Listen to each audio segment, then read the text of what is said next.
നമസ്കാരം സുഹൃത്തുക്കളെ. നാളെ അങ്ങനെ ഡിസംബർ 10 അങ്ങനെ എനിക്ക് ഒരു വയസ്സും കൂടെ കൂടുവാണ് നാളെ അങ്ങനെ എൻ്റെ ജന്മദിനമാണ്. ഈ ഭൂമിയിൽ 50ൻ്റെ നിറവിലാണ് ഞാൻ. 50 വർഷം ഈ ഭൂമി ജീവിക്കാൻ കഴിഞ്ഞതിൽ ദൈവത്തോട് നന്ദി പറയുന്നു.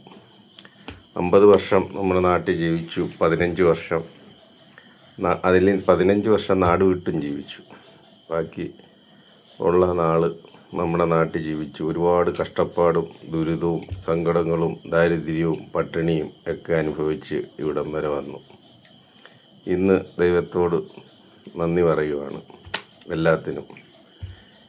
ഈ കണ്ട കാലം അത്രയും ഈ ഭൂമി ജീവിക്കാൻ കഴിഞ്ഞതിൽ ദൈവത്തോട് നന്ദി. പിന്നെ ഇന്നിപ്പം വലിയ കുഴപ്പമില്ലാതെ ജീവിക്കാൻ കഴിയുന്നതിനും ദൈവത്തോട് നന്ദി.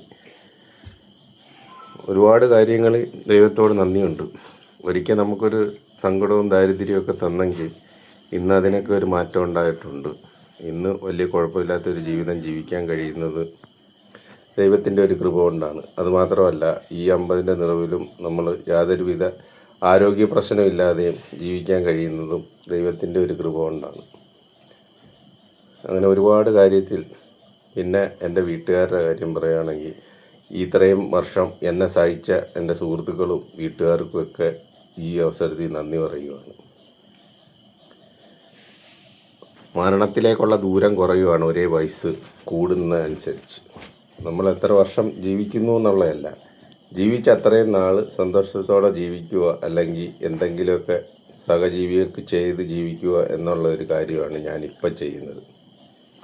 ഇന്നിപ്പോൾ ചെയ്യുന്ന ആ ഒരു ഒറ്റ ചിന്തയുള്ളൂ, ആർക്കെങ്കിലും എന്തെങ്കിലുമൊക്കെ സഹായം ചെയ്ത് ഈ ഭൂമിയിൽ നിന്ന് വിട പറഞ്ഞു പോകണമെന്നുള്ളതാണ്.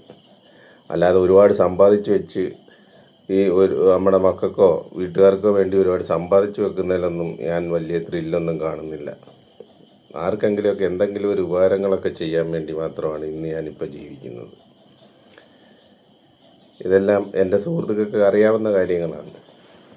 ഞാൻ ഒരുപാട് സമ്പാദിക്കാൻ വേണ്ടി ഒന്നും ചെയ്യാറില്ല.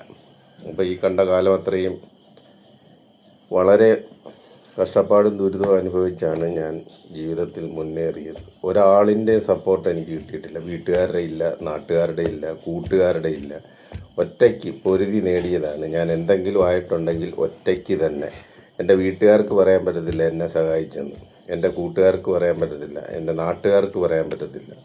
ആർക്കും ഒന്നും എൻ്റെ വിജയത്തിലോ അല്ലെങ്കിൽ തോൽവിയിലോ പങ്കില്ല. അതെല്ലാം എനിക്ക് മാത്രം ഉള്ളതാണ്. കാരണം എനിക്കൊരു വാശിയായിരുന്നു. വാശിയോടെ തന്നെ നേടിയെടുക്കാൻ, അല്ലെങ്കിൽ വാശിയോടെ തന്നെ ജീവിക്കണമെന്നുള്ള ഒരു തീരുമാനത്തിലാണ് ഞാൻ ഇപ്പോഴും. അന്നും ആരെയും ആശ്രയിക്കാതെ, അല്ലെങ്കിൽ ആരുടെയും സഹായം മേടിക്കാതെ, അല്ലെങ്കിൽ ആരുടെയും ഒരു പിന്തുണയില്ലാതെ ഒറ്റയ്ക്ക് നേടണമെന്നുള്ള ഒരു വാശിയിലായിരുന്നു ഞാൻ ജീവിച്ചിരുന്നത്. ഇപ്പോഴും അങ്ങനെ തന്നെ, ഇനി അങ്ങോട്ടും അങ്ങനെ തന്നെ. ആരുടെ ഒരു സഹായവും ഒരു ഇതും എനിക്ക് വേണ്ടി വരല്ലേ എന്നുള്ളൊരു പ്രാർത്ഥനയിലാണ് നമ്മൾ ജീവിക്കുന്നത്. അതുകൊണ്ടാണ് ഇപ്പോഴും നമ്മളിങ്ങനെ തന്നെ ജീവിക്കുന്നത്.